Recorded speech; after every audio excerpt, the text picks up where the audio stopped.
discuss the topic banker and customer relations. అంటే బ్యాంకర్కు కస్టమర్కు ఏ విధమైన సంబంధాలు ఉంటాయి అన్నది ఈ టాపిక్లో మనం డిస్కస్ చేస్తున్నాం. అది డిస్కస్ చేయడానికంటే ముందు అసలు బ్యాంకర్ అంటే ఎవరు, కస్టమర్ అంటే ఎవరో తెలుసుకుందాం. బ్యాంకర్ అని దేన్ని అనాలి అంటే ఎవరైతే డిపాజిట్లను యాక్సెప్ట్ చేసి ఎవరైతే అవసరం అనుకుంటారో వాళ్ళకి లోన్స్ని ప్రొవైడ్ చేసేదాన్ని బ్యాంకు అంటాం మనం. అలానే బ్యాంకు అనాలి అంటే కేవలం డిపాజిట్లను యాక్సెప్ట్ చేసినంత మాత్రాన బ్యాంక్ అనడానికి వీల్లేదు. అలానే లోన్స్ ప్రొవైడ్ చేసినంత మాత్రాన బ్యాంక్ అనడానికి వీల్లేదు. ఒకప్పుడు బ్యాంకు అనే పదాన్ని ప్రతి ఒక్కరు విరివిగా ఉపయోగించేవాళ్ళు తమ వ్యాపారాల్లో. ఎప్పుడైతే 1949 బ్యాంకింగ్ రెగ్యులేషన్ యాక్ట్ వచ్చిందో అప్పటి నుంచి బ్యాంకు అనే పదాన్ని తప్పనిసరిగా కంపెనీలు మాత్రమే వాడవలసిన అవసరం వచ్చింది. మిగిలిన వాళ్ళు ఈ బ్యాంకు అనే పదాన్ని వాడడానికి వీలు లేదు. ఇప్పుడు ఫర్ ఎగ్జాంపుల్ మనీ లెండర్ అనేవాడు, అంటే వడ్డీ వ్యాపారి అనేవాడు ప్రజలకు లోన్స్ ప్రొవైడ్ చేస్తూ ఉంటాడు, అప్పులు ఇస్తూ ఉంటాడు. అతన్ని బ్యాంకరు అనడానికి వీలు లేదు. అదేంటండి, ఎవరైతే లోన్స్ ప్రొవైడ్ చేస్తారో వాళ్ళు దాన్ని బ్యాంకు అంటున్నాం కదా మనం. కానీ మనీ లెండర్ అనేవాడు లోన్స్ మాత్రమే ప్రొవైడ్ చేస్తాడు కానీ డిపాజిట్లను యాక్సెప్ట్ చేయడు. అలానే ఏజెన్సీ సర్వీసెస్ అయినటువంటి సేవలు కూడా కస్టమర్కు అందించడు. అలాంటప్పుడు మనీ లెండర్స్ని బ్యాంకుగా మనం పరిగణించడానికి వీలు లేదు. అలానే మ్యానుఫ్యాక్చరింగ్ ఇండస్ట్రీస్ ఇవి ఏం చేస్తాయి అంటే డిపాజిట్లను యాక్సెప్ట్ చేస్తూ ఉంటాయి, డిపాజిట్లను తీసుకుంటూ ఉంటాయి. వీటిని కూడా బ్యాంకు అనడానికి వీలు లేదు. ఎందుకని? ఈ manufacturing industries only accept deposits, డిపాజిట్లను తీసుకుంటాయి తప్ప లోన్స్ని ప్రొవైడ్ చేయవు. అందుకని వాటిని కూడా బ్యాంకు అనడానికి వీలు లేదు. అయితే ఫస్ట్ మనం అసలు బ్యాంకర్ అంటే ఏంటి? Banker is an institution which borrows money. Banker అనేది ఒక సంస్థ అప్పులను ఇవ్వడం కోసం యాక్సెప్టింగ్ డిపాజిట్స్, ప్రజల వద్ద నుంచి డిపాజిట్లను యాక్సెప్ట్ చేస్తుంది. డిపాజిట్లను యాక్సెప్ట్ చేసి the person who need them, అంటే ఎవరికైతే డబ్బు అవసరమో వాళ్లకు లోన్స్ రూపంలో ప్రొవైడ్ చేసేదాన్నే బ్యాంకు అనాలి మనం. తర్వాత అయితే బ్యాంకు అంటే తెలుసుకున్నాం. మరి కస్టమర్ అంటే ఎవరండి? కస్టమర్ అంటే the person who open the account in bank. ఏ వ్యక్తి అయితే బ్యాంకులో అకౌంట్ ఓపెన్ చేస్తాడో అతడిని మనం కస్టమర్గా భావించాలి. అయితే మనకి బ్యాంకింగ్ రెగ్యులేషన్ యాక్ట్ ప్రకారం ఒక డెఫినేషన్ ఇచ్చారండి కంప్లీట్గా బ్యాంక్ అంటే ఏంటి అని. According to section 5B of banking regulation act 1949, banking means accepting for the purpose of lending, అంటే అప్పులు ఇవ్వడం కోసం డిపాజిట్లను యాక్సెప్ట్ చేసే దేన్నైనా బ్యాంక్ అని అనాలి. రీపేబుల్ ఆన్ డిమాండ్, ఎప్పుడైతే ఖాతాదారుడు అడుగుతాడో ఏ క్షణాన్ని అడిగినా, అంటే బ్యాంకింగ్ అవర్స్లోనే, బ్యాంకింగ్ వర్కింగ్ డేస్లోనే కస్టమర్ డిమాండ్ చేసినప్పుడు బ్యాంకరు విధిగా తన డబ్బుని తనకు చెల్లించవలసి ఉంటుంది. అది కూడా ఎలా చెల్లించాలి అంటే త్రూ డ్రాఫ్ట్ ఆర్ చెక్. ఇటువంటి సాధనాల ద్వారా మాత్రమే బ్యాంకరు ఖాతాదారుడికి నగదును చెల్లించవలసి ఉంటుంది. అయితే ఇక్కడ మనం బ్యాంకు అలానే కస్టమర్ అనే వాటి గురించి తెలుసుకున్నప్పుడు ఖాతాదారుడు అని ఎవరిని అంటారు అంటే ఎవరైతే బ్యాంకులో అకౌంట్ ఓపెన్ చేశాడో వాడిని మనం ఖాతాదారుడు అంటున్నాం. అయితే కేవలం డిపాజిట్ చేసినంత మాత్రాన ఖాతాదారుడు అవుతాడా? లేదు లోన్ తీసుకుంటే ఖాతాదారుడు అవుతాడా అంటే డిపాజిట్ చేసినా లోన్స్ తీసుకున్నా అతన్ని ఖాతాదారుడిగా పరిగణించకూడదు. అంటే అతడు బ్యాంకులో కొంతకాలంగా ఖాతాను మెయింటైన్ చేస్తేనే అతడిని ఖాతాదారుడిగా మనం పరిగణించాలి. The term customer is not defined by law. ఖాతాదారుడి గురించి చట్టంలో ప్రత్యేక్షమైన నిర్వచనం అంటూ ఏమీ లేదు. A person who has an account in bank is called customer. ఎవరికైతే బ్యాంకులో ఖాతా ఉంటుందో ఆ వ్యక్తినే మనం కస్టమర్గా భావించాలి. Next, relationship between banker and customer. ఖాతాదారుడికి బ్యాంకర్కి మధ్య ఉన్న సంబంధం ఏంటి అంటే, బ్యాంకరు ఖాతాదారుడికి మధ్యలో ఒక అగ్రిమెంట్ ద్వారా రిలేషన్ ఏర్పడుతూ ఉంటుంది. ఆ రిలేషన్ని బ్యాంకరు తను ప్రొవైడ్ చేసే సర్వీసెస్ ఆధారంగా, అంటే బ్యాంకరు ఖాతాదారుడికి అందించే సేవల ఆధారంగా వాళ్ళిద్దరి మధ్య ఉన్న సంబంధాన్ని రెండు రకాలుగా మనం డివైడ్ చేయవచ్చు. ఒకటేమో జనరల్ రిలేషన్షిప్, సాధారణ సంబంధము. రెండేమో స్పెషల్ రిలేషన్షిప్, ప్రత్యేకమైన సంబంధాలు. నెక్స్ట్, ఫస్ట్ జనరల్ రిలేషన్షిప్లో డెటార్ అండ్ క్రెడిటార్ రిలేషన్షిప్, రుణదాత రుణగ్రస్తుడి సంబంధము.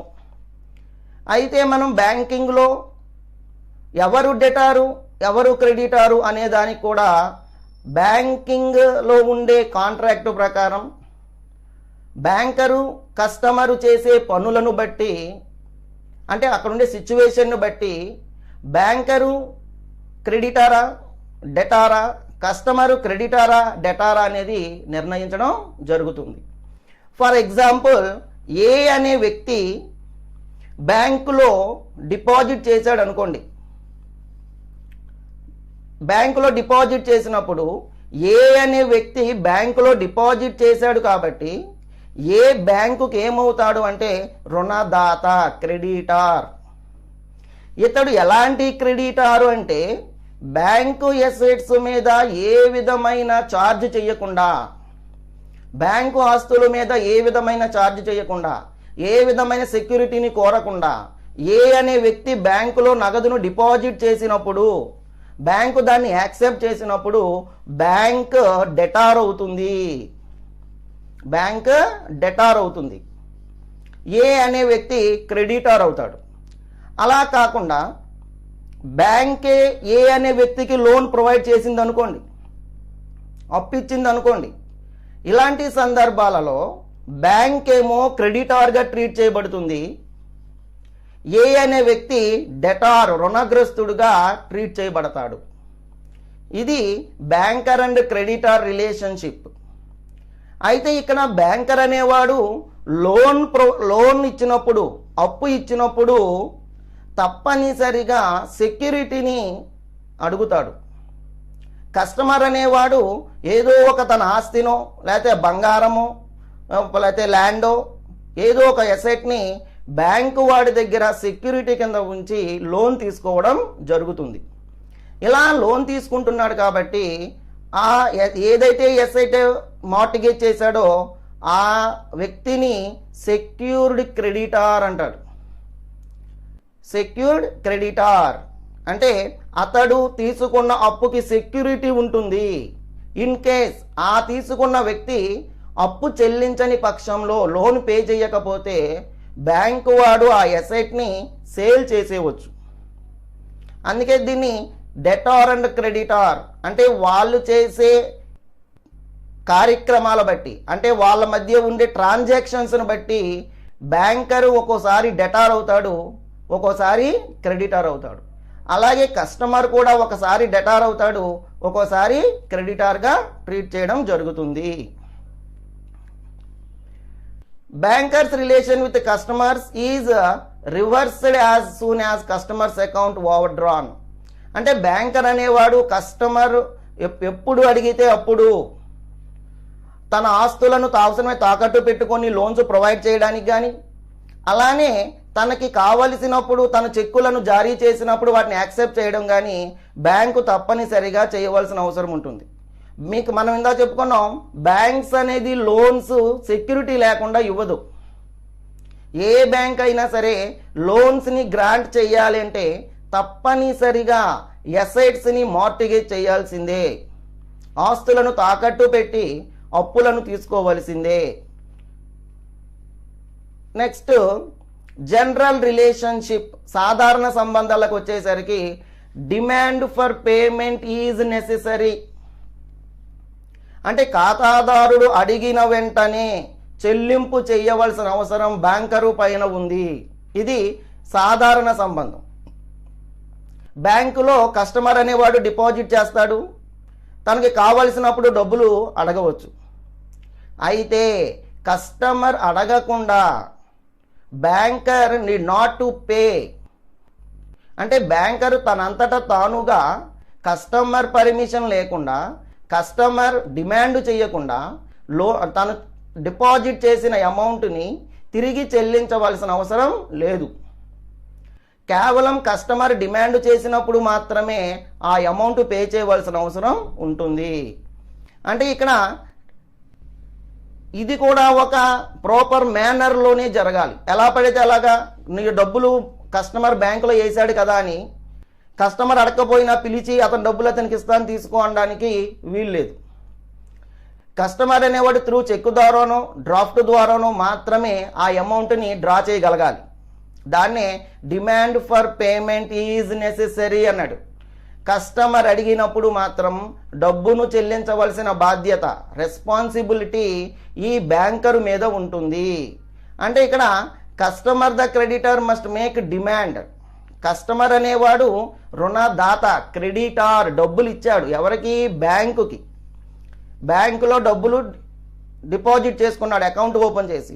అంటే ఇప్పుడు బ్యాంకుకి కస్టమర్ అనేవాడు క్రెడిటార్ కాబట్టి ఆ క్రెడిటార్ ఎప్పుడు అడిగితే అప్పుడు అమౌంట్ పే చేయాలి. అంటే ఇక్కడ బ్యాంకు వాడు ఎట్టి పరిస్థితులలో అమౌంట్ పే చేయను అనడానికి వీల్లేదు. తప్పనిసరిగా కస్టమర్ ఆర్డర్స్ ఇచ్చినప్పుడు బ్యాంకు తన రెస్పాన్సిబిలిటీగా ఆ అమౌంట్ ఎంతైతే అడిగాడో ఆ అమౌంట్ని శాంక్షన్ చేయవలసిన అవసరం ఉంటుంది. అందుకనే demand for payment is necessary. అడిగిన వెంటనే సొమ్ము చెల్లించవలసిన అవసరం బ్యాంకరు పైన ఉంటుంది. Next, demand must be made only at proper place. Customer బ్యాంకులో అమౌంట్ డిపాజిట్ చేశాడు కదా అనేసి ఎక్కడ పడితే అక్కడ వెళ్ళి డబ్బులు అడిగితే చెల్లించడానికి వీలు లేదు. ఎక్కడైతే కస్టమర్ అకౌంట్ ఓపెన్ చేశాడో, ఏ బ్రాంచ్లో అయితే ఓపెన్ చేశాడో ఆ బ్రాంచ్ నుండి మాత్రమే అతడు డిమాండ్ చేయాలి. కానీ ఫర్ ఎగ్జాంపుల్ ఎస్బీఐకి దేశం మొత్తం మీద బ్రాంచెస్ ఉన్నాయండి. అంటే ఇక్కడ దేశం మొత్తం మీద బ్రాంచెస్ ఉన్నాయని నువ్వు విజయవాడలో అకౌంట్ ఓపెన్ చేసి హైదరాబాద్ వెళ్ళి హైదరాబాద్లో డిమాండ్ చేస్తే చల్లదు. హైదరాబాద్ బ్రాంచెస్లోకి వెళ్ళి నేను అమౌంట్ తీసుకుంటానంటే కుదరదు. కేవలం విజయవాడ బ్రాంచ్ నుండి మాత్రమే నువ్వు డిమాండ్ చేయవాలి. అక్కడ నుంచి మాత్రమే నువ్వు చెక్కులు ట్రాన్స్ఫర్ చేయాలి. ఆ బ్రాంచ్కి మాత్రమే నువ్వు ఆర్డర్స్ పాస్ చేయాలి. రిమైనింగ్ బ్రాంచెస్కి ఆర్డర్స్ పాస్ చేస్తే వాళ్ళు చెల్లించవలసిన అవసరం లేదు. ఇక్కడ demand repay the amount made by customer must proper place అన్నాం మనం. అంటే ఒక ప్రత్యేకమైన స్థలములోనే చెల్లింపు జరగాలి. ఆ ప్రాపర్ ప్లేస్ ఏది అంటే కస్టమర్ ఎక్కడైతే అకౌంట్ ఓపెన్ చేశాడో at the branch the bank where the customer has account. ఏ బ్రాంచ్లో అయితే కస్టమర్కి అకౌంట్ ఉందో ఆ బ్రాంచ్లోనే, ఆ ప్లేస్లోనే పేమెంట్ జరగాలి. అందుకనే demand must be made only at proper place. ఒక బ్రాంచ్లో అకౌంట్ ఓపెన్ చేసి నేను ఇంకో బ్రాంచ్కి వెళ్ళి అమౌంట్ అడుగుతాను, అక్కడ డిమాండ్ డ్రాఫ్ట్ రాస్తాను, అక్కడ చెక్కు రాస్తాను, ఆ బ్రాంచ్కి చెక్కులు పంపిస్తాను అంటే ఆ బ్రాంచ్లు యాక్సెప్ట్ చెయ్యవు. అయితే మనకి కొంత ఆన్లైన్ ట్రాన్సాక్షన్స్ ద్వారా మన దేశంలో ఎక్కడి నుంచైనా ట్రాన్సాక్షన్ చేసుకున్నప్పుడు ఇప్పుడు కస్టమర్ అనేవాడు ఒక బ్రాంచ్కు మాత్రమే కస్టమర్ కాదు, ఆ బ్యాంకు ఎక్కడెక్కడ ఉందో అన్నిటికీ అతడు కస్టమర్ కింద పరిగణించబడతాడు. Next, demand must be made only at proper time. అంటే బ్యాంకులో డిపాజిట్ చేశాము కదా అని ఎప్పుడు పడితే అప్పుడు, ఏ టైంలో పడితే ఆ టైంలో పే చేయమని డిమాండ్ చేయడానికి వీల్లేదు. అందుకే demand must be made only at proper time. అంటే బ్యాంకింగ్ అవర్స్లోనే మనం వాళ్ళని డిమాండ్ చేయాలి. కానీ బ్యాంకింగ్ అవర్స్ తరువాత మనం అడగడానికి వీల్లేదు. అది వర్కింగ్ డేస్లోనే అడగాలి, బ్యాంకింగ్ అవర్స్లోనే అడగాలి. అందుకనే demand must be made only at proper time. ఒక ప్రత్యేకమైన టైంలోనే అడగాలి. The demand to repay the amount must be customer only with in bank hours. మనం చెప్పుకున్నాం కదండి, బ్యాంక్ అవర్స్లోనే అడగాలి. మనం బ్యాంక్ అవర్స్లో మార్నింగ్ 10 to 4 అనుకోండి, ఆ 10 to 4 మధ్యలోనే మనం ట్రాన్సాక్షన్ జరపాలి. అంటే ఆ వర్కింగ్ డేస్లో, మళ్ళీ working hours plus working days, banking పని చేసే కాలంలోనే, అంటే హాలిడేస్లో కానీ లేదా పబ్లిక్ హాలిడేస్ వచ్చినప్పుడు కానీ స్ట్రైక్లప్పుడు కానీ బ్యాంకులు మూసేసినప్పుడు కానీ మనం డిమాండ్ చేయడానికి వీలు లేదు. అంటే బ్యాంకింగ్ వర్కింగ్ డేస్లో ఉండాలి, బ్యాంకింగ్ వర్కింగ్ అవర్స్లోనే ఉండాలి. ఆ టైంలో మాత్రమే, అది కూడా బ్యాంకింగ్ అవర్స్లో మాత్రమే మనం అమౌంట్ పే చేయమని చెక్కులు కానీ డ్రాఫ్ట్లు కానీ పంపడానికి అవకాశం ఉంటుంది. Next, demand should be in proper manner made. Demand అనేది ఒక ప్రత్యేకంగా ప్రాపర్ ఆర్డర్లో ఉండాలి. అంటే the demand to repay the amount must be made in proper manner by the customer.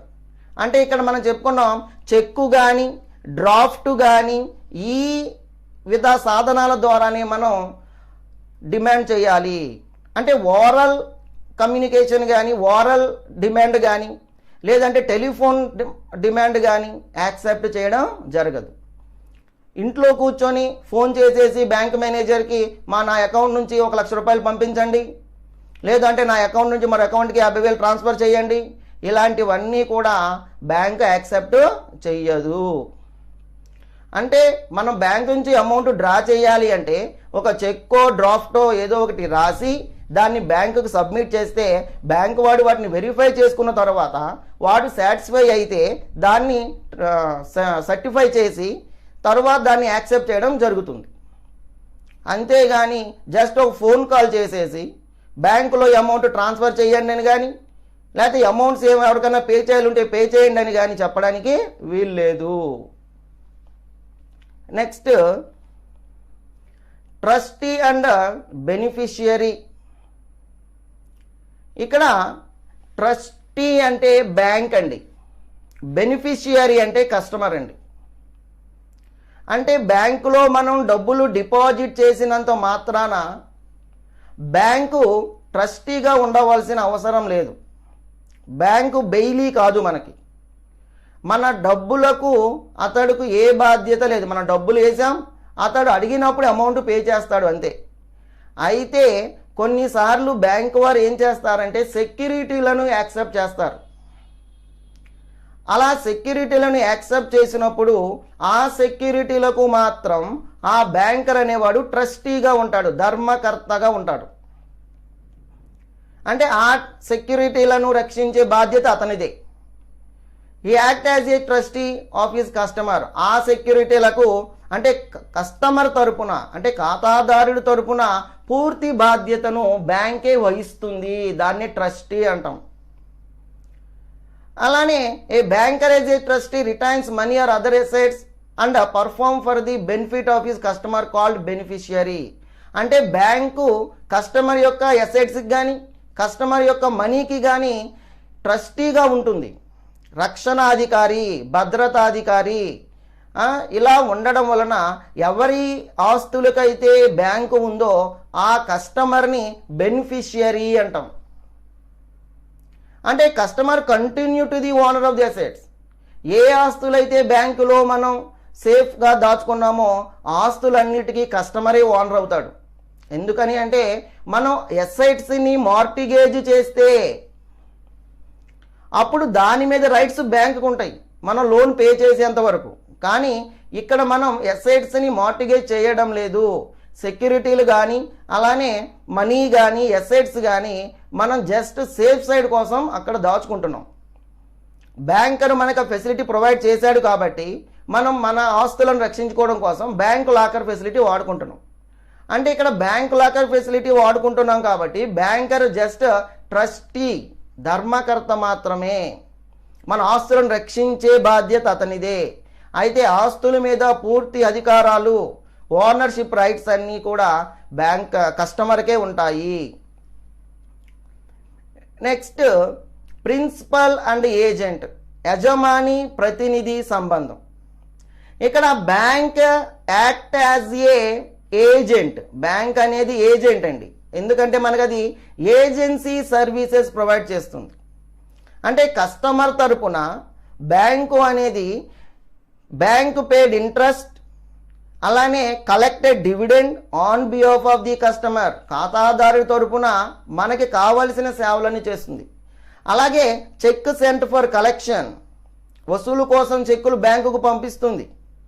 అలానే కొన్ని రకాల పేమెంట్స్ మనం ఎవరికన్నా పే చేయాలంటే ఇంట్రెస్ట్ కానీ, అలాగే కమిషన్ కానీ, లేదంటే కొన్ని రకాల రెంట్ కానీ, ఇన్సూరెన్స్ ప్రీమియంలు కానీ మనం పే చేయవలసి వచ్చినప్పుడు బ్యాంకు వారు మన తరపున పే చేస్తాడు. కాబట్టి bank act as a agent. Customer act as a principal. యజమాని. కస్టమర్ ఎప్పుడు కూడా తన ఆస్తులకు తాను యజమాని. బ్యాంక్ ఏం చేస్తుందంటే కస్టమర్ కోసం సర్వీసెస్ ప్రొవైడ్ చేస్తుంది. Banker also act as agent of his customer. అంటే బ్యాంకు కస్టమర్ తరపున ఏజెన్సీగా సర్వీసెస్ అందిస్తుంది. అంటే కస్టమర్ ఎప్పుడైతే బ్యాంకర్కి కొన్ని ఆర్డర్స్ పాస్ చేస్తాడో, కస్టమర్ తరపున బ్యాంకర్ ఏం చేస్తాడు అంటే ఈ సర్వీసెస్ అన్నీ, అంటే పెయిడ్ ఇంట్రెస్ట్ అని కానివ్వండి, అలాగే చెక్ సెంట్ ఫర్ కలెక్షన్ కానివ్వండి, అలానే చెక్ ఇష్యూడ్ ఫర్ పేమెంట్స్ కానివ్వండి, ఇలా ఈ సర్వీసెస్ అన్ని, అంటే ఏజెన్సీ సర్వీసెస్ అన్ని ప్రొవైడ్ చేసినందుకు ఇది కొన్ని ఛార్జెస్ కలెక్ట్ చేస్తుంది. కొంత అమౌంట్ని కమిషన్ రూపంలో కానీ ఛార్జెస్ రూపంలో కానీ బ్యాంకరు కస్టమర్ నుంచి కలెక్ట్ చేస్తూ ఉంటాడు. అందుకనే ప్రిన్సిపల్ అండ్ ఏజెంట్ రిలేషన్, యజమాని మరియు ప్రతినిధి సంబంధము అంటున్నాం మనం. Next mortgagee and mortgagor.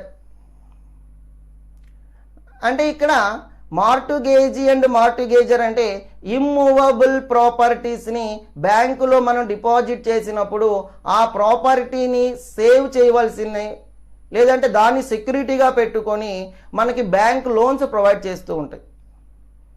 అంటే ఇక్కడ మార్టిగేజర్ అంటే బ్యాంక్ని మనం మార్టిగేజీ కింద పరిగణించాలి. ఎవరైతే ఇమ్మూవబుల్ ప్రాపర్టీస్ని బ్యాంకులో సెక్యూరిటీ కింద అప్పు తీసుకోవడం కోసం పెట్టారో ఆ వ్యక్తిని, అంటే కస్టమర్ని మార్టిగేజర్ అనాలి. అంటే ఇక్కడ బ్యాంకు వారు లోన్ ఇవ్వాలి అంటే ఏ సెక్యూరిటీ లేకుండా లోన్ ప్రొవైడ్ చేయడు. బ్యాంకు వారు లోన్ ఇవ్వాలి అంటే కంప్లీట్ సెక్యూరిటీని మనం చూపిస్తేనే దానికి తగ్గట్టుగా లోన్ ప్రొవైడ్ చేయడం జరుగుతుంది. అంటే ఇక్కడ బ్యాంకరు మరియు కస్టమర్ మధ్యలో ఒక డీడ్ ఉండాలండి. The title deed of his property which banker as security for loan.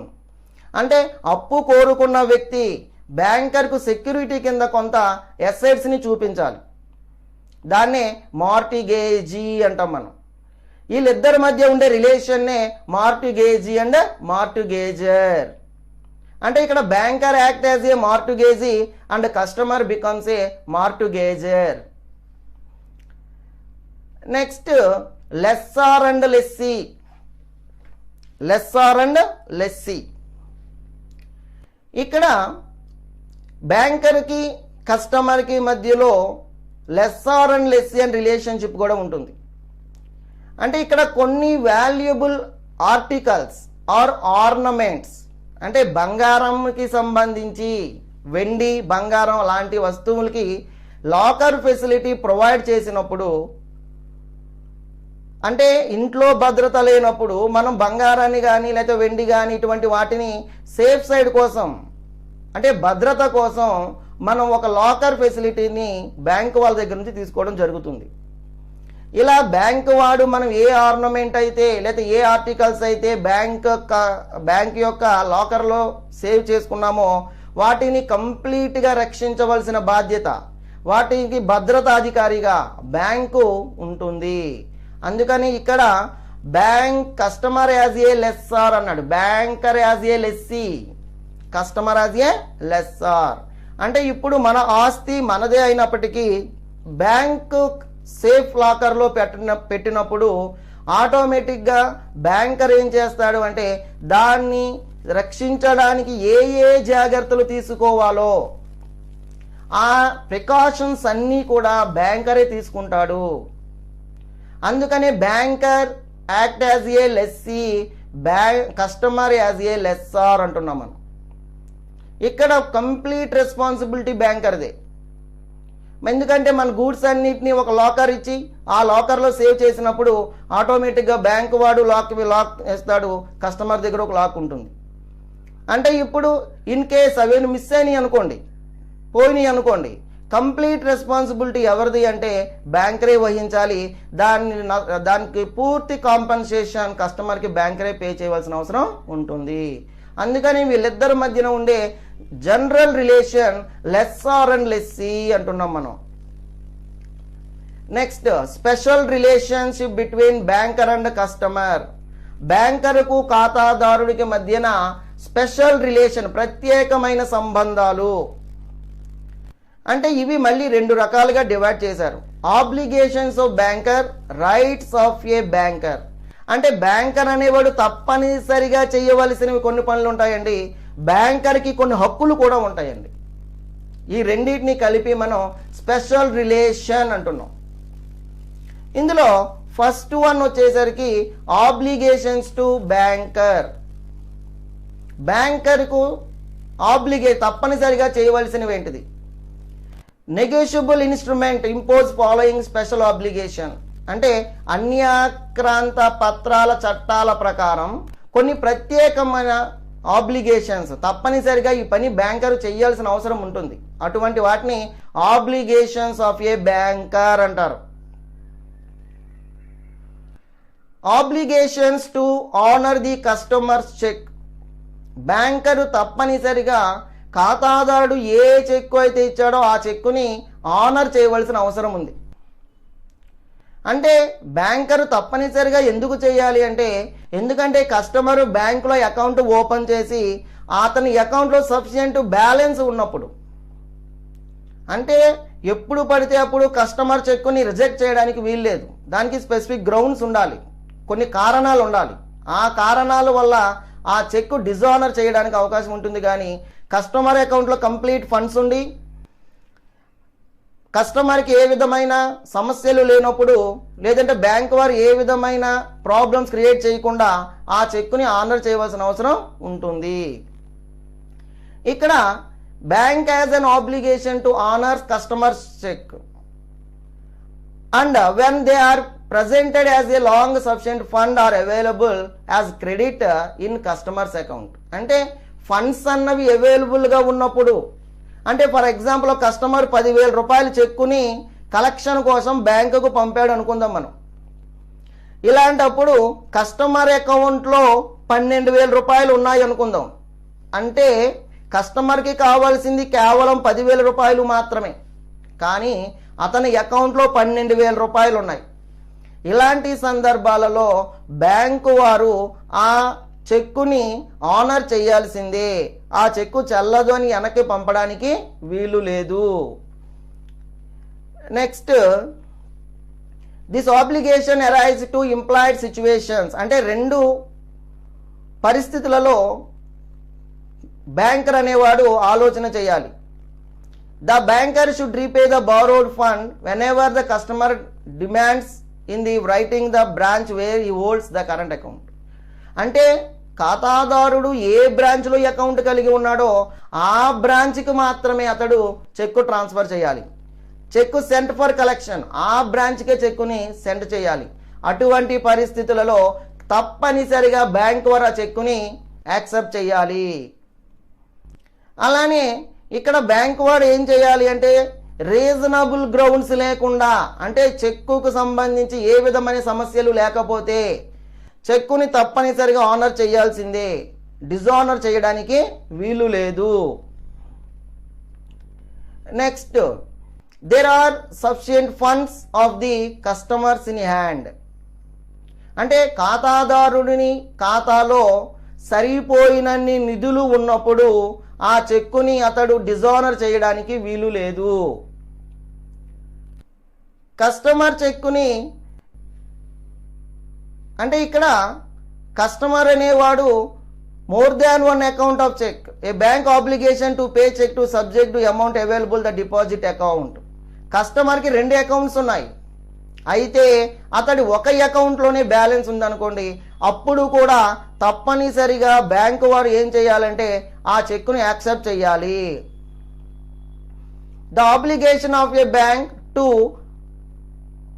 Honour customer cheque arise any when it is a sufficient fund in customer's account at least equal or more than amount of check. అంటే customer పంపిన చెక్కు కంటే తక్కువ amount ఉంటే ఆ చెక్కు dishonour చేసే right ఉంటుంది, కానీ అంటే కస్టమర్ పంపిన చెక్కు కంటే ఎక్సెస్ అమౌంట్ ఉన్నా లేదా ఈక్వల్ టు చెక్ బ్యాలెన్స్ ఉన్నా కానీ ఆ చెక్కుని వాళ్ళు ఆనర్ చేయాల్సిందే, దాన్ని ఎట్టి పరిస్థితుల్లో డిజానర్ చేయడానికి వీలు లేదు. Next, correctness of the cheque. Banker చేయవలసిన మరో పని ఏంటంటే కరెక్ట్నెస్ ఆఫ్ ది చెక్. చెక్కులో డీటెయిల్స్ అన్ని కరెక్ట్గా ఉన్నాయా లేదా, డేటు, నేము, అలాగే ఫిగర్స్ అంటే ఎంత అమౌంట్ ఉందో ఆ amount in words and in ఫిగర్స్లో కూడా కరెక్ట్గా ఉంటేనే బ్యాంకరు దాన్ని యాక్సెప్ట్ చేయాలి. ఇన్ కేస్ డేట్ తప్పేసాడు అనుకోండి, బ్యాంకర్ కరెక్ట్ చేసుకోవాలి. అమౌంట్ ఫర్ ఎగ్జాంపుల్ 1000 రూపాయలు రాయాలి, కానీ ఇన్ వర్డ్స్లో వచ్చేసరికి దాన్ని 1000ని 100 అని రాశారనుకోండి, దాన్ని కూడా బ్యాంకరు రెక్టిఫై చేయవలసిన అవసరం ఉంది. కరెక్ట్ చేసిన తర్వాతనే దాన్ని యాక్సెప్టెన్స్కి పంపించాలి. The obligation to pay cheque depends upon the correctness of cheque. All the requirements particulars like date, name of the payee, amount in words, figures and signature of the drawer. వీటిలో ఏది లేకపోయినా కానీ ఆ చెక్కు చెల్లదండి. అంటే ఇక్కడ చెక్కుని రాసేటప్పుడే ఎవరైతే డ్రాయర్ ఉన్నాడో జాగ్రత్తగా రాయవలసిన అవసరం ఉంది. డేట్ కరెక్ట్గా రాయాలి, నేమ్ ఆఫ్ ది పేయీ కరెక్ట్గా ఉండాలి, అమౌంట్ ఇన్ వర్డ్స్లో ఉండాలి, అలానే ఫిగర్స్లో కూడా అమౌంట్ని రాయాలి. బ్యాంకు వారు వీటన్నిటిని వెరిఫై చేసుకొని సిగ్నేచర్ కూడా కంపల్సరీగా ఉండాలి. ఇవన్నీ బ్యాంకు వారు వెరిఫై చేసుకున్న తర్వాత అంతా బాగా ఉంది, కరెక్టే అనుకున్నప్పుడు మాత్రమే బ్యాంకర్ దాన్ని యాక్సెప్ట్ చేస్తాడు. దాన్నే కరెక్ట్నెస్ ఆఫ్ ది చెక్ అంటారు. Next, proper drawing of the check. Check అంటే ప్రాపర్ డ్రాయింగ్ ఉండాలి దాని మీద. అంటే ఏ ప్రింటెడ్ ఫామ్ పడితే ఆ ప్రింటెడ్ ఫామ్ని చెక్కుగా మనం ట్రీట్ చేయడానికి వీలు లేదు. చెక్కు అనాలి, చెక్కు అనే దానిని ఒక బ్యాంకు ఒక్కో విధంగా ఫాలో అవ్వచ్చు. అంటే ఈ చెక్కు కానీ డ్రాఫ్ట్ కానీ అనేది బ్యాంకు వారు ప్రింటెడ్ చేసి వాళ్ళ దగ్గరే వాళ్ళే మనకి సప్లై చేయడం జరుగుతూ ఉంటుంది. అంటే ఇక్కడ the cheque will be honoured only when it is drawn according to requirements of law. చట్టంలో చెక్కు అనే దానికి ఏ నియమ నిబంధనలు, రూల్స్ అండ్ రెగ్యులేషన్స్ని పాటించాలో ఆ రూల్స్ అండ్ రెగ్యులేషన్స్కి తగ్గట్టుగా ప్రింట్ చేయబడుతుంది. And supplied by the bank. నువ్వు ఏ బ్యాంకులో అకౌంట్ చేస్తే ఆ బ్యాంకు ఒక చెక్ బుక్ నీకు ప్రొవైడ్ చేయడం జరుగుతుంది. అంతేగాని it should not contain any request to pay the amount. అంటే చెక్కు లేకుండా జస్ట్ ఫోన్ చేసేసి నాకు అమౌంట్ పే చేయండి అని చెప్పడానికి వీలు లేదు. అందుకనే proper drawing of the cheque క్లియర్గా ఉండాలి, ప్రింటెడ్ అయి ఉండాలి. అది అకార్డింగ్ టు రిక్వైర్మెంట్స్ ప్రకారం, అది చట్టం ప్రకారం ఏ రూల్స్ అండ్ రెగ్యులేషన్స్తో ఉండాలో అలా ఉంటేనే దాన్ని బ్యాంకు వారు యాక్సెప్ట్ చేయడం జరుగుతుంది. Next, proper application of the fund. అంటే ఇక్కడ చెక్కును పే చేయమనగానే అది ఆనర్ అవ్వాలి అంటే ముందు బ్యాంకులో ప్రాపర్ ఫండ్స్ ఉండాలి. అలానే ప్రాపర్ అప్లికేషన్ అంటున్నారు. అంటే మనం ఏ పర్పస్కి అయితే ఆ అమౌంట్ని డ్రా చేస్తున్నామో క్లియర్గా మెన్షన్ చేయాలి. అంటే ఇక్కడ ఫర్ ఎగ్జాంపుల్ ఒక ట్రస్ట్ ఉందనుకోండి, ఆ ట్రస్ట్ నుంచి ఫండ్స్ని డ్రా చేసి మన పర్సనల్ పర్పస్కి కానీ ప్రైవేట్ పర్పస్కి కానీ వాడుకుంటామంటే బ్యాంకు ఆ చెక్కుని ఆనర్ చెయ్యదు. దాన్నే proper application of the fund. ఆ ఫండ్స్ని ఏ పర్పస్ కోసం వాడుతున్నామో మెన్షన్ చేయాలి.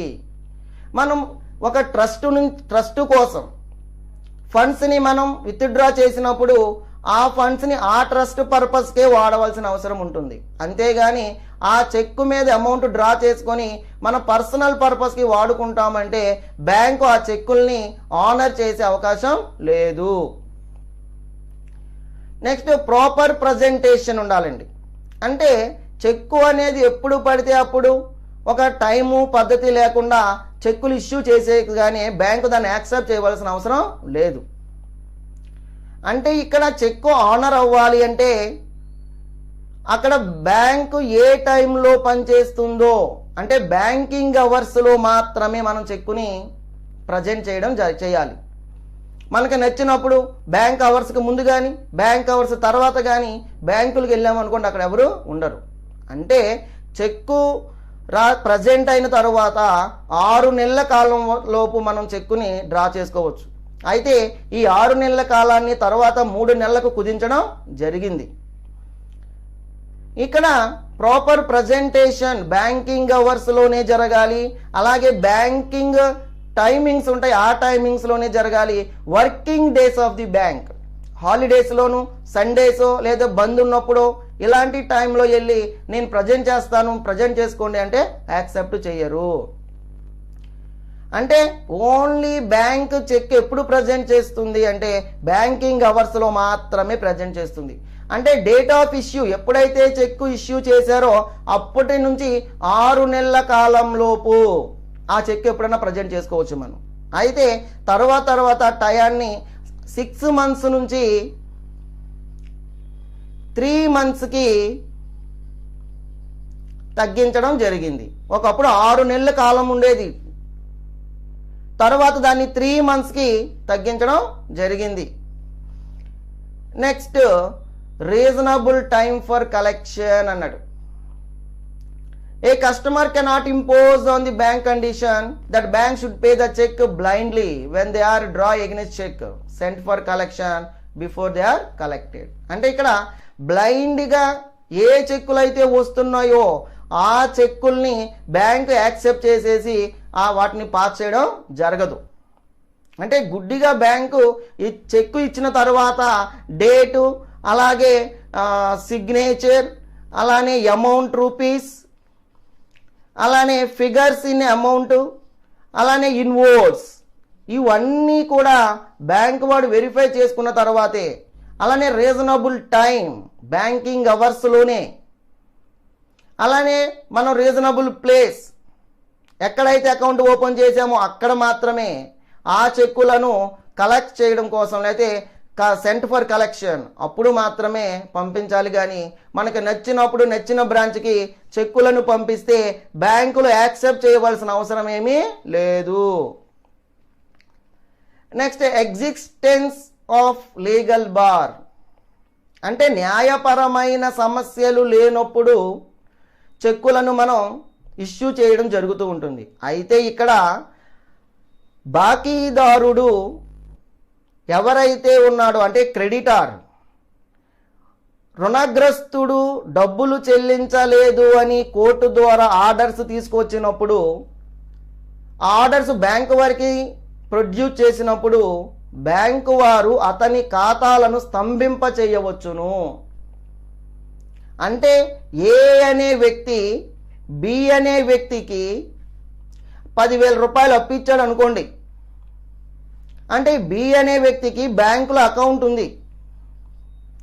అయితే ఏ అనే వ్యక్తి బి అనే వ్యక్తిని డబ్బులు అడిగినప్పుడు అతడు డబ్బులు చెల్లించని పక్షంలో, అంటే ఇక్కడ రుణదాత ఎవరైతే ఉన్నారో ఆ రుణదాత కోర్టు ఆర్డర్ ద్వారా బ్యాంకు అకౌంట్లను ముయించేవచ్చును. అంటే బ్యాంకు అకౌంట్లను స్తంభింప చేయవచ్చును.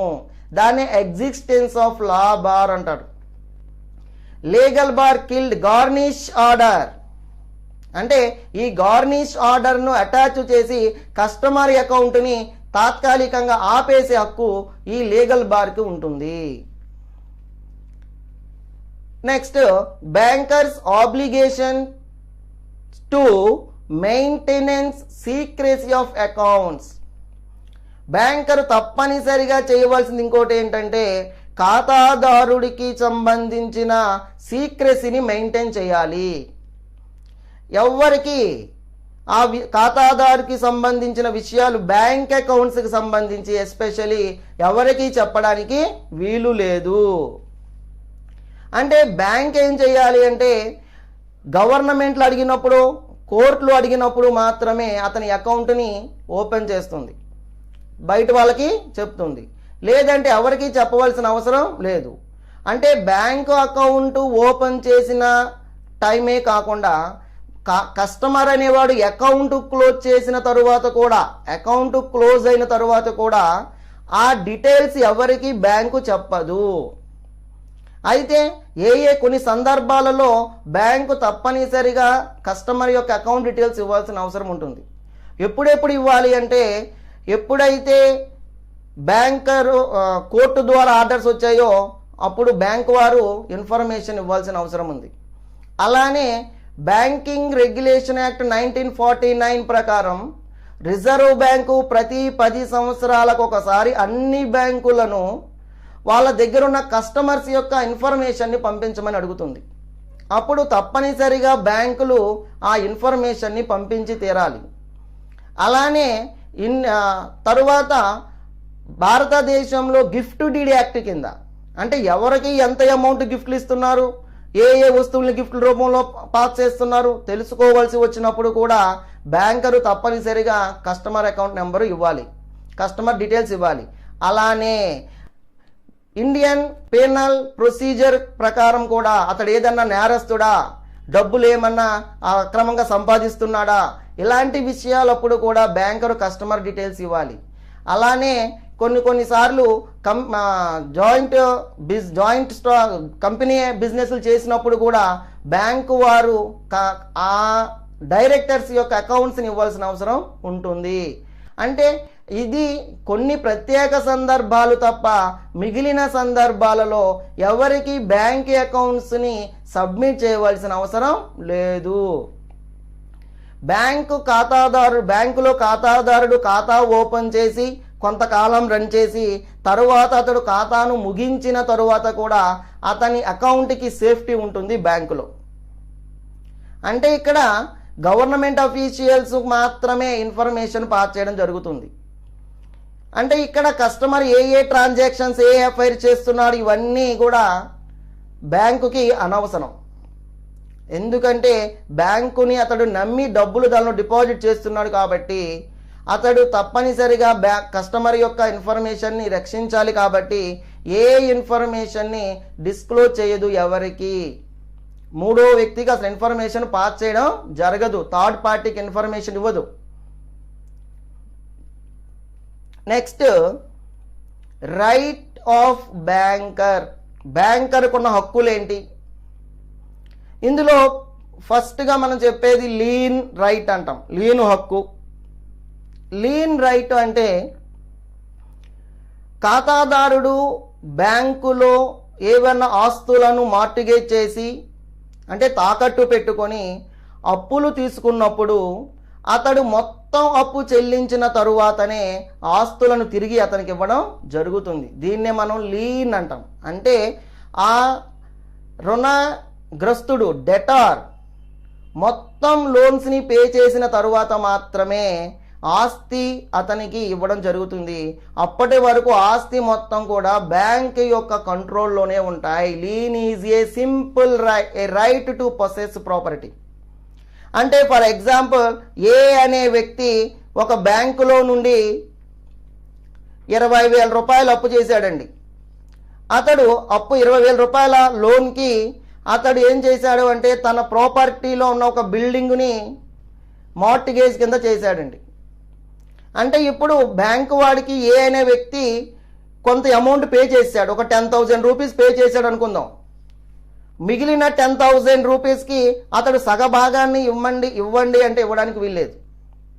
అంటే మొత్తం ప్రాపర్టీ కూడా అండర్ ది బ్యాంకు కంట్రోల్లోనే ఉంటుంది. దాన్ని లీన్ అంటారు. Next particular lien. Particular property retained by the lender or creditor against the specific a particular loan.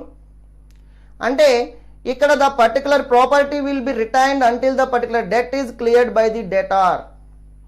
అంటే ఒక డెటార్ అనేవాడు, ఏ అనే డెటార్ రుణగ్రస్తుడు 5,000 రూపాయలు ఒకసారి, 10,000 రూపాయలు మరొకసారి, అంటే ఇక్కడ సెక్యూరిటీలను అలానే ఆర్నమెంట్ పెట్టి లోన్ తీసుకున్నాడు అనుకుందాం. ఇక్కడ ఏం చేశాడు అంటే ఏ అనే వ్యక్తి ఫస్ట్ 5,000 రూపాయలు లోన్ పే చేశాడు బ్యాంకుకి. అయితే ఇక్కడ బ్యాంకు వాడు 10,000 రూపాయల ఆర్నమెంట్ని ఉంచుకొని ఈ 5,000 రూపాయల సెక్యూరిటీలు ఏకి పే చేయాలి యాక్చువల్గా అయితే మనం చెప్పుకుంటే. కానీ ఈ పర్టికులర్ లీన్ ప్రకారం అలా చేయడానికి వీల్లేదు. అతడు తర్వాత 10,000 కూడా పే చేసి రెండు ఒకసారే పట్టుకెళ్ళమని చెప్పే రైటు బ్యాంకుకు ఉంటుంది. దాన్నే పర్టికులర్ లీన్ అంటాడు.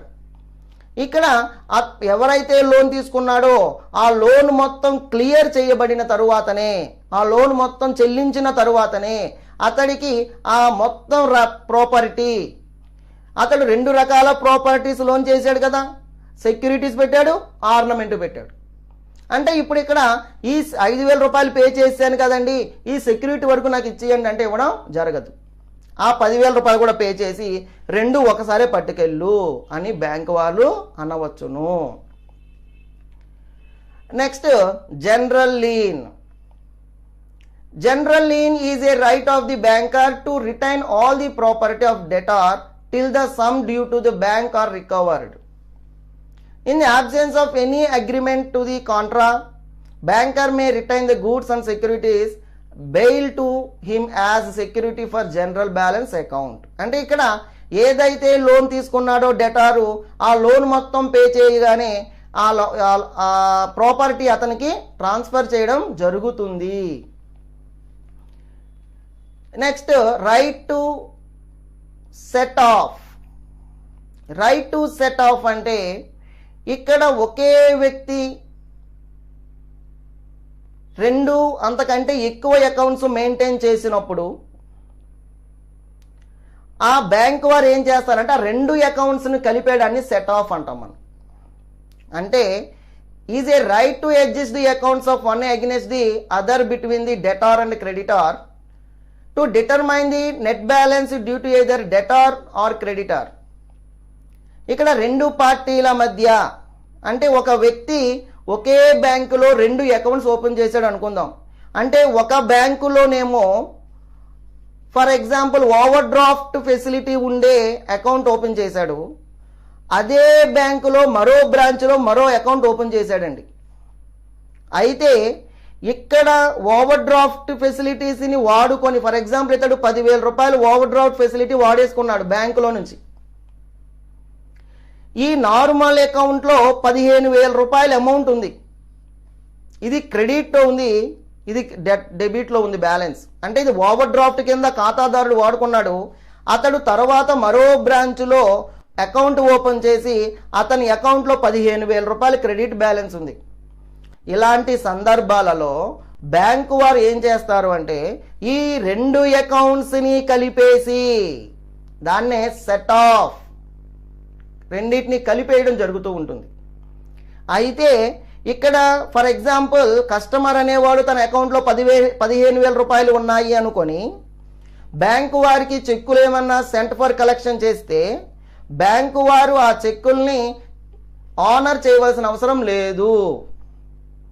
ఇలా ఆనర్ చేయవలసిన అవసరం లేదు అంటే అతడు బ్యాంకు వారి మీద కోర్టుకి వెళ్ళినప్పటికీ కోర్టు వారు ఆ కేసుని కొట్టివేయడం జరుగుద్ది. ఎందుకంటే ఒకే బ్యాంకులో 2 అకౌంట్స్ ఓపెన్ చేసి ఒక దాంట్లో ఓవర్ డ్రాఫ్ట్ బ్యాలెన్స్ చేసేసి ఆ అకౌంట్ అలాగ వదిలేసి మరో బ్రాంచ్లో మరో అకౌంట్ ఓపెన్ చేసి క్రెడిట్ బ్యాలెన్స్ మెయింటైన్ చేసి ఆ బ్రాంచ్కి చెక్కులను సెంట్ ఫర్ కలెక్షన్ చేస్తే బ్యాంకు వాటిని యాక్సెప్ట్ చేయవలసిన అవసరం లేదు. ఎందుకు లేదు అంటే ఇక్కడ కోర్టు కంప్లీట్గా బ్యాంకు వాళ్ళకే సపోర్ట్ చేస్తుంది. కస్టమర్ పర్మిషన్ లేకపోయినా ఆ 2 అకౌంట్స్ని కలిపేసి అంటే ఇప్పుడు ఇక్కడ బ్యాంక్ కస్టమర్ అకౌంట్లో 15,000 రూపాయలు ఉన్నాయి కదండి. అంటే బ్యాంక్ వారికి 10,000 రూపాయలు పే చేయాలి. ఆ 10,000 రూపాయలు తీసుకొని అతని అకౌంట్లో 5,000 రూపాయలే ఉంచుతుంది. అంటే అది ఓవర్ డ్రాఫ్ట్ అకౌంట్ని రెండింటిని కలిపేస్తుంది కాబట్టి చివరికి ఒక అకౌంట్ మిగులుతుంది. ఇలాంటప్పుడు కస్టమర్ బ్యాంక్ని అడిగే రైట్ లేదు. కస్టమర్ బ్యాంకు మీద ఎగ్నెస్ట్గా ఫైట్ చేసే రైట్ లేదు. ఇలాంటి దాన్నే రైట్ టు సెట్ ఆఫ్ అంటారండి. తరువాత రైట్ టు అప్రోప్రియేషన్ అంటే క్లెంటన్స్ కేసుని ఎగ్జాంపుల్గా చెప్తారండి. అంటే ఒక వ్యక్తికి more than one loan account, అంటే ఒక వ్యక్తి ఒకే బ్యాంకులో అనే బ్రాంచులు ఉంటాయి కదండి. ఒక బ్రాంచ్లోనేమో 5,000 రూపాయలు, ఒక బ్రాంచ్లోనేమో 10,000 రూపాయలు, మరో బ్రాంచ్లోనేమో 30,000 రూపాయలు లోన్ తీసుకున్నాడు అనుకుందామండి. ఇలా తీసుకున్నప్పుడు అప్రోప్రియేషన్ సర్దుబాటు ఎలా చేయాలి అంటే ఇక్కడ ఏ అనే వ్యక్తి అమౌంట్ పే చేయాలి. అతడు ఒక 2,000 రూపాయలు తీసుకొచ్చి బ్యాంకులో డిపాజిట్ చేయడం జరిగింది. చేసినప్పుడు అతడు తను ఇచ్చిన ఆ 2,000 రూపీస్ ఏ లోన్ కింద కట్ చేయాలో అతడు చెప్పలేదు. ఏ లోన్ కింద జమ చేయాలో చెప్పనప్పుడు బ్యాంకు వారు తమకు నచ్చిన లోన్ కింద ఆ 2,000 రూపాయలని జమ చేసుకోవచ్చును.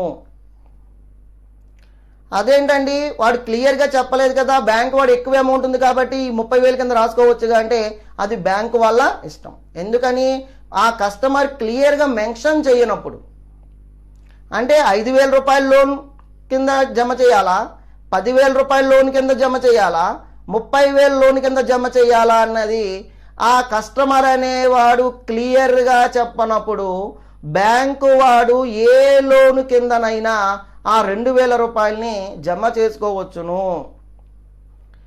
అయితే ఒక్కొక్కసారి కస్టమర్ అనేవాడు క్లియర్గా చెప్పినప్పుడు ఈ 10,000 రూపాయలకే జమ చేయండి అని చెప్పినప్పుడు బ్యాంకు వాడు 10,000 రూపాయలకే ఆ అమౌంట్ని జమ చేసుకోవాలి. అలానే ఒక్కొక్కసారి బ్యాంకరు చెప్పలేదు, కస్టమరు చెప్పనప్పుడు, ఇలాంటప్పుడు కూడా కంప్లీట్ రైట్స్ కోర్టు బ్యాంకులకే ఇచ్చేసింది. ఏ లోన్ కిందనైనా ఆ అమౌంట్ని జమ చేసుకునే రైటు బ్యాంకుకే ఉంటుంది. అంటే ఇక్కడ the need of appropriation arise in case of customer arise more than one loan account. అంటే కస్టమర్కి more than one loan account, ఒకటి కంటే ఎక్కువ అప్పులు చేస్తే, అంటే ఇప్పుడు ఎవరైతే లోన్ ప్రొవైడ్ చేశారో వాళ్ళు ఆ కస్టమర్ని మాటమాటికి ఏ అకౌంట్కి వేయాలి అడగవలసిన అవసరం లేదు. 3 అకౌంట్స్ ఉన్నాయి, ఆ మూడిట్లో దేనికైనా బ్యాంకు వాడు వాడుకోవచ్చు. లేదు కస్టమర్ క్లియర్గా మెన్షన్ చేశాడు, నేను 30,000 రూపాయలకి మాత్రమే ఇప్పుడు కడుతున్నాను ఈ లోను, ఈ అమౌంట్ దానికే డిపాజిట్ చేయండి అన్నప్పుడు ఆ 30,000 రూపాయలకే డిపాజిట్ చేసి మిగిలిన 28,000 బ్యాలెన్స్ చూపించడం జరుగుతుంది. అంటే ఇక్కడ ఈ క్లింటన్ కేసులో వచ్చేసరికి బ్యాంకు క్లియర్గా కోర్టు క్లియర్గా చెప్పడం జరిగింది.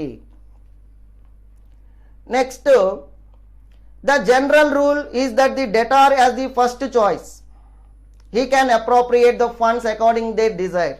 మనం చెప్పుకున్నాం కదండి, బ్యాంకర్కి కస్టమర్ అనేవాడు తనకు నచ్చిన ఖాతా నుంచి అమౌంట్ డిపాజిట్ చేయమంటే 5,000, 10,000, 30,000 అన్నప్పుడు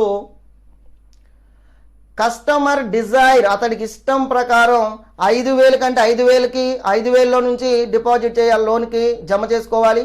10,000 అంటే 10,000కి చేసుకోవాలి. కస్టమర్ ఏమీ చెప్పలేదు, అప్పుడు బ్యాంకరు తనకు నచ్చిన ఖాతాకు ఆ అమౌంట్ని జమ చేసుకోవచ్చును. అంటే ఇక్కడ right to appropriation made should be inform the customer. అయితే బ్యాంకర్ అనేవాడు తప్పనిసరిగా కస్టమర్కి ఇన్ఫర్మేషన్ ఇవ్వాలి. అతడు ఇచ్చిన అమౌంట్ ఏ లోన్ కింద జమ చేయబడింది, ఏ లోన్ కింద ట్రీట్ చేయబడిందో క్లియర్గా మెన్షన్ చేయాలి. Next, right to charge interest, commission, ఇన్సిడెన్షియల్ charges అంటున్నాడు. అంటే బ్యాంకర్ అనేవాడు సర్వీసెస్ ప్రొవైడ్ చేసినందుకు గాను కొన్ని హక్కులు ఉంటాయి అతడికి. అతడు కమిషన్ కలెక్ట్ చేయవచ్చు, అలాగే అవుట్ స్టాండింగ్ బ్యాలెన్సెస్ మీద ఇంట్రెస్ట్ కలెక్ట్ చేసుకోవచ్చు, కస్టమర్కి సర్వీసెస్ ప్రొవైడ్ చేసినందుకు కమిషన్ రూపంలో కొంత తీసుకోవచ్చు.